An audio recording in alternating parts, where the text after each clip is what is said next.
Learn English through Stories D16 PDF. Adapted and modified by Kulwant Singh Sandhu. Contents: 1. A train to my marriage. 2. Jokes. 3. Grammar page. 1. A train to my marriage. By Vandana Sharma. I am afraid of heights of all kinds. Valleys, mountains, rivers, railway station bridges, and even relationships make me sick. And today, I am going to experience all of them. Krishna, come fast, we will miss the train. Mom shouts, breaking my train of thought. I would be glad if I could, I mutter, putting on my dark brown blazer. One more addition to my hate list is this goddamn winter season. I am very sensitive to getting a bad cough in this season, and I cannot bear the chill. So I have put as many woolens in my bag as on my body. Here comes the auto rickshaw. Come, everyone get inside, Dad says. What the hell, Krishna, how many clothes have you stuffed in your bag? It is way too heavy, screams Anup, my brother. Don't worry, I will take my luggage myself, you don't have to bother about it. I immediately regret the sentence after saying it. It is heavy. Off. Soon we are in front of a big, no, actually a monstrously huge railway bridge. Okay, I can do this. I try to be a brave girl. I am not going to look down. But the combination of loudly hooting trains and my immense fear of heights makes the situation more horrific. When it comes to heights, I can be a total freak. Here are our seat numbers, says Mom when we board the train.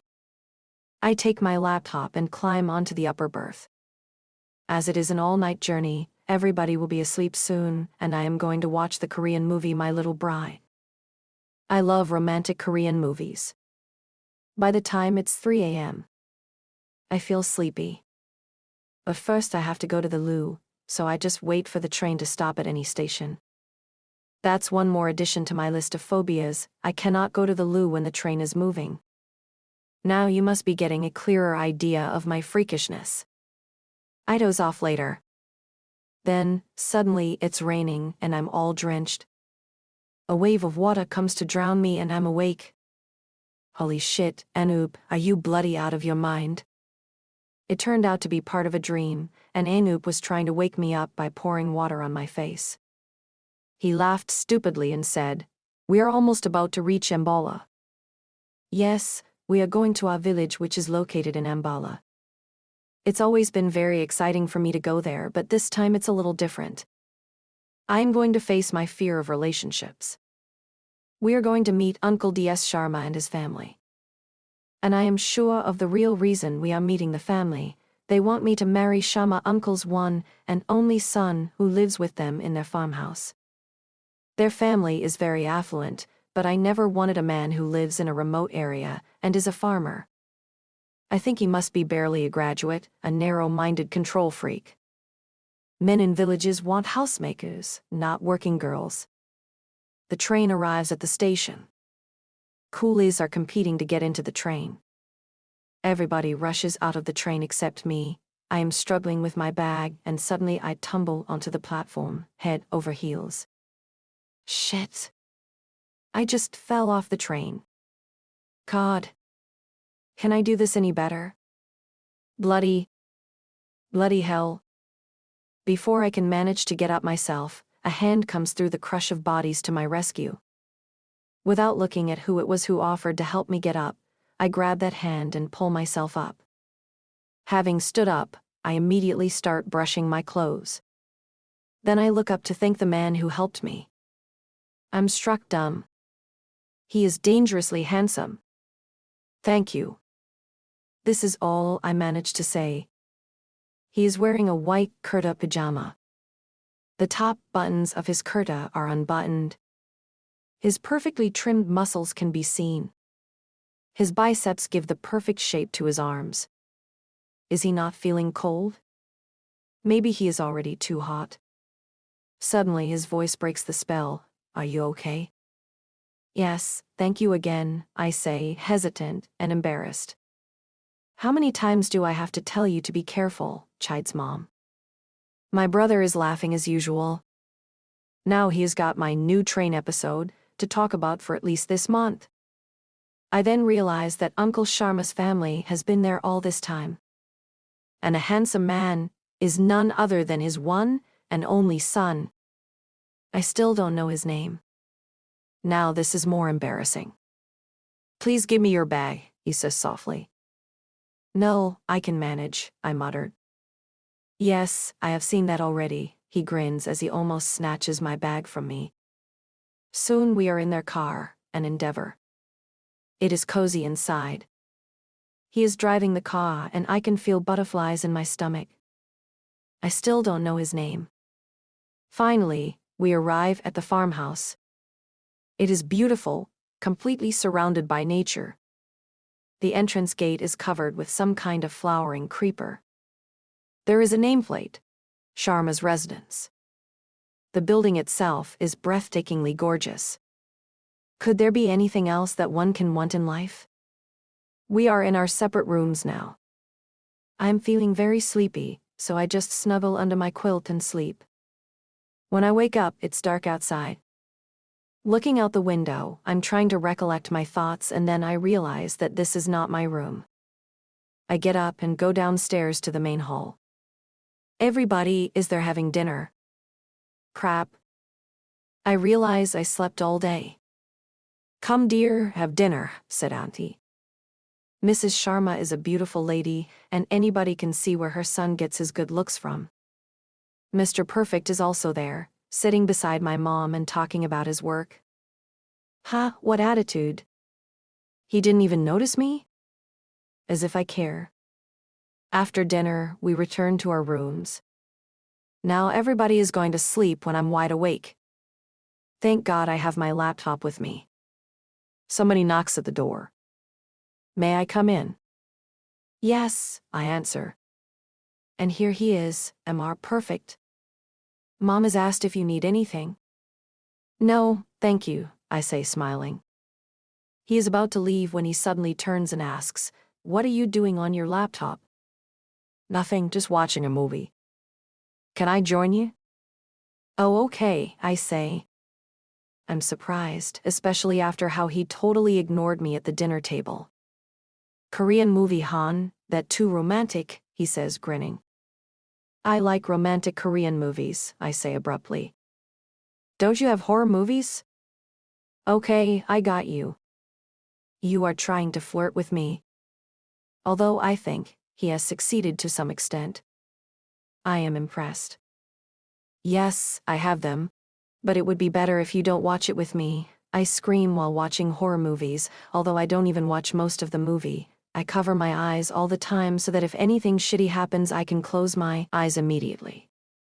Okay, then let's watch your romantic Korean movie, he says, grinning again.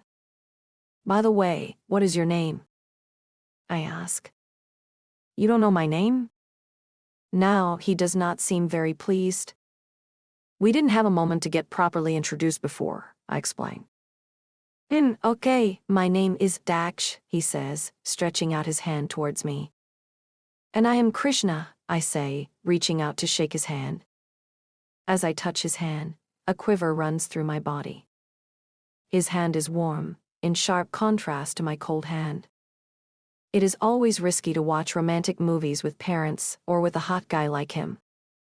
Suddenly, the hero and heroine are getting closer on the screen, and I begin to feel very conscious, even embarrassed. I try to move so that I can fast forward the movie, but I just cannot. Now they are kissing each other ferociously. They fall into bed and hug each other tightly. The hero kisses the heroine gently on her forehead. Oh. This forehead kissing scene is my favorite. Thus, the movie goes on. Slyly, I try to peek at Mr. Perfect's face. He is calm, but I can see his facial muscles clenching as he tries to hide his smile. The movie finishes at 1 a.m. He gets up to leave. Good night, Krishna. Good night, Mr. Daksh. Narrowing his eyes, he leaves the room. The next morning I get out of my room, brush my teeth, pick up my sneakers and head out to the fields. It is a very cold, foggy December morning, so I'm wrapped up in thick woolens. What was I doing last night? Talking to myself. Even now, my thoughts are focused on him. I know he is handsome, but still, I'm sure he is a narrow-minded control freak. As I remain lost in my own thoughts, my foot suddenly slams against a heavy stone. I stumble into a slushy part of the path. Apart from landing like a fool into the slush, I realize I have hurt my foot. "It ain't help, miss." "Oh, it is him. What is he doing here? Why is he always there to rescue me from my own disasters?" "Oh." I clear my throat. "I can manage," I say, trying not to look at his face. "You are very stubborn, Krishna. Just give me your hand." I offer my hand hesitantly. He clutches it tightly to help me get up. Again, I can feel the cold even more. I stand up, stumbling, holding onto his shoulder for support. As we enter the house, everybody is surprised to see both of us. "Hey, what happened?" asks Mom. "Nothing, Mom. Your dear princess fell again," he says, grinning. Everybody laughs at this. Huh? How dare he? And why is he calling my mother Mom? Oh, my suspicion was right. Or maybe not. I must know for certain. So the next time I find him alone, I confront him. He is sitting at a desk, doing some accounting work. "I want to talk to you," I say. "Krishna, I am busy right now. Can we talk later?" My big negative point is my egoistic attitude. "Why did you call my mother Mom?" I ask. He looks up. "Is that a problem?" he asks, keeping his accounting book aside. Standing up, he then comes close to me. "Yes," I said, stuttering. "She is my mom, so you cannot call her that." "Oh, really?" He walks a little closer. Crap. I cannot move. I want to step back, but I find myself simply unable to move. I need water. It is getting too hot here. Suddenly, he pulls me into his arms. My mouth is so close to his. He is looking into my eyes. I am trying to look down, afraid that he can read my eyes and can see into my soul. He lifts my chin up and gently runs his thumb over my lips. For that moment, I forget everything around us.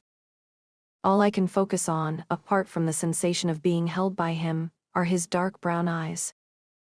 Oh boy, he is the only man around whom I can feel mushy without even watching a romantic movie. "Krishna," a voice comes suddenly from another room. I push him away and manage to calm myself. It was Anup asking me to come to the hall. "Mom is calling you." At that moment, my heartbeat thuds very rapidly. I rush to attend to my mother. Later in the evening, we all make a plan to go to a famous restaurant in the city. As we get ready for the outing, I consciously try to ignore what happened with Mr. Perfect that afternoon.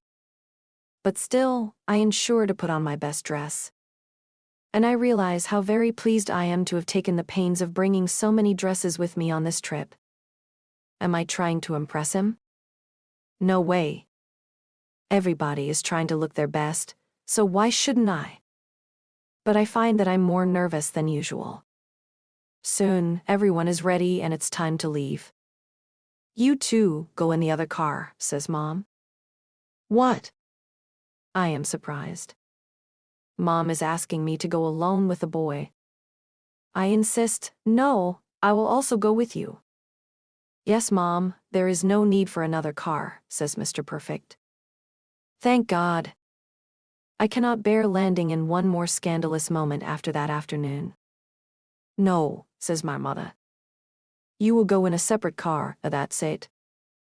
No more discussions." I know what Mom is trying to do. Seriously, Indian mothers can be such a headache sometimes. We take another car, this one's an Audi. The street lamps look beautiful this foggy evening, between the mist and dark night. Mr. Perfect doesn't say a word. So to end this awkwardness, I start a conversation. How about your higher studies? You don't want to study further? Krishna, I have already done my MBA and I have also been a research scientist at the Indian Institute of Agricultural Sciences. So now I am working on increasing crop yield methods while simultaneously learning the ropes of my father's business and also doing some actual farming.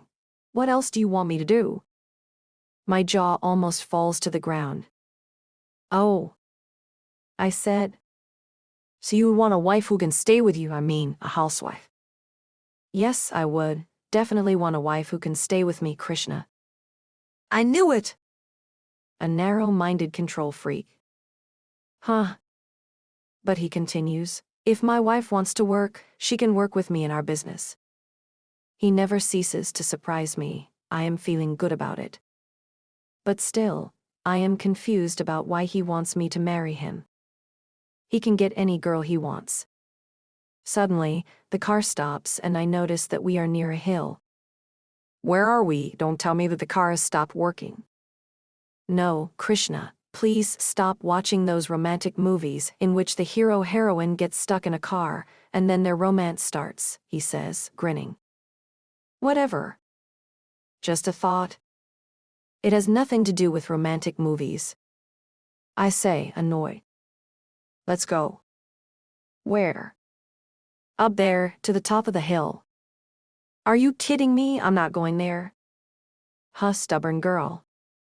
He takes my hand and we move towards the hill. As we reach the top, I can see the river on the other side. This scene is breathtaking. Although it is far below us, the sheer height does not seem to scare me. Instead, I feel great, so amused and thrilled. A cold breeze blows my hair over my face. It is so beautiful, nothing can be more beautiful, I say. I knew you would like it. Suddenly, Mr. Perfect gets down on one knee, pulls out a ring, and says the world's most magical words. I love you, Krishna. Will you marry me? I am dumbstruck at that moment. Here is Mr. Perfect, and that too on his knees, asking me to marry him. This cannot actually be happening. All this only happens in the movies. I wish I could hold on to that moment forever. Krishna, please reply. My knees are hurting and it's very cold out here. I smile, my eyes wet with tears, and say, yes. Thrilled, he gets up and slips the ring onto my finger. He then hugs me tightly. I can hear his breath in my ears as he says, I liked you when Mom showed me your picture, and I liked you even more when you fell from the train. Then I should fall every time, I laughed. I wanted you right there while watching that movie, he whispered in my ears. I love you, be mine, be my wife. I look up at him. His lips come close to mine, and then he softly kisses me on my lips. I love you too, I responded gleefully. And like every other love story with a happy ending, we lived happily ever after. 2. Jokes. Problem uncle. Once there lived a couple called Banta and Banto. One day they had a little argument. The next day Banto went to her parents. So Banta started going to Santa's for dinner. For first 5 days Santa's children welcomed him as Chachaji. But on the 6th day they called him Mamaji. Banta asked them, earlier, you welcomed me as Chachaji, and why are you calling me Mamaji today? The children said, Uncle, when you came today, Papa said to Mummy, for Agaya Salah. Relatives. Once, there lived a couple whose names were Pasu and Chatro. One day, they decided to go to the lake nearby. They drove down a country road for several miles, not saying a word. An earlier discussion had led to an argument, and neither of them wanted to admit their mistakes. As they passed a farmyard of mules, goats, and pigs, the husband asked sarcastically, Dear wife, do you want to say hello to your relatives? The wife answered, Yes, I am obliged to say hello to my in-laws. 3. Grammar page.